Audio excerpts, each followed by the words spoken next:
పక్షవాయువు అనేది ఒక భయంకరమైన రోగం. మన పని మనం చేసుకోలేని స్థితికి మనల్ని పక్షవాయువు తీసుకువెళ్తుంది. పెరాలసిస్ వచ్చిన కొంతమంది రైట్ సైడో లెఫ్ట్ సైడో పడిపోతే ఆ రైట్ హ్యాండ్ లేపలేరు, రైట్ లెగ్ లేపలేరు, వాళ్ళు రైట్ సైడ్ ఏ పని చేయలేరు, మాట మాట్లాడలేరు. ఈ పక్షవాయువు అనేది శారీరకమైనదే కాదు, కొంతమంది జీవితంలో మానసికమైనది, ఆత్మీయమైనది కూడా. మానసికంగా కొంతమంది ఆలోచించలేని స్థితిలో ఉంటారు, కొంతమంది నడవలేని స్థితిలో ఉంటారు, ఇబ్బందులు ఇరుక్కుపోయిన పరిస్థితిలో ఉంటారు.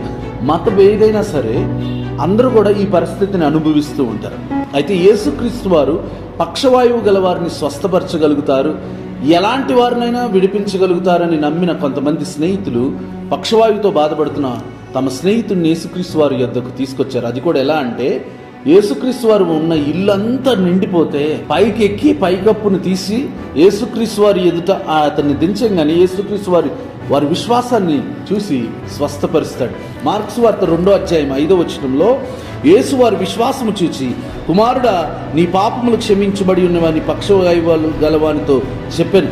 తర్వాత అతన్ని పరిపెత్తుకుని పరిగెత్తమన్నప్పుడు అతను పరిగెడతాడు. అలాగే చాలా మంది కూడా పాపము చేత, ఈ లోకంలో డబ్బు చేత, వ్యసనముల చేత బంధించబడి పక్షవాయువు చేత బాధపడుతూ ఉంటారు. వారి పనులు వారు చేసుకోలేని స్థితిలో, వారి స్వాతంత్ర్యాన్ని వారు అనుభవించలేని స్థితిలో బాధపడుతూ ఉంటారు.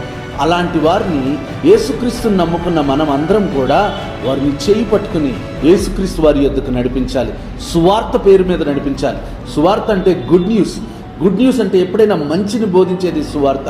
యేసుక్రీస్తు వారు రాజ్య సువార్తను ప్రకటించమన్నారు. ఆయన యొద్దకు వచ్చి వారు రక్షించబడతారు, విడిపించబడతారు, స్వస్థపరచబడతారు అని చెప్పాలి తప్ప ఆయన దగ్గరికి రాకపోతే మీరు నరకానికి పోతారని చెప్పకూడదు. ఎందుకంటే ఈ భూమి మీద ఉన్న మనుషుల్ని ఆయన ఏ విధంగా రక్షించుకోగలుగుతాడు. ఎందుకంటే దేవుడు లోకముని ఎంతో ప్రేమించి ఉన్నాడు.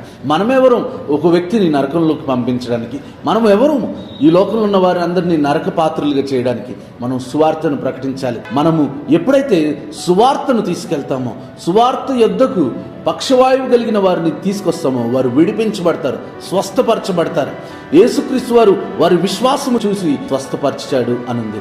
ఈరోజు దేవుడు మన విశ్వాసాన్ని చూసి మన స్నేహితుల్ని, మన పొరుగు వారిని, మన బంధువుల్ని స్వస్థపరచడానికి ఆయన సమర్థుడై ఉన్నాడు. మరి ఈరోజు మీ విశ్వాసాన్ని దేవుని ఎదుటి చూపిస్తారా? మీ స్నేహితునికి, బాధలో ఉన్నవారు, పక్షవాయువు చేత ఎటు వెళ్ళలేని పరిస్థితిలో ఉన్నవారిని రక్షిస్తారా? మీ విశ్వాసాన్ని చూసి ఆయన వారిని స్వస్థపరచును గాక. God bless you.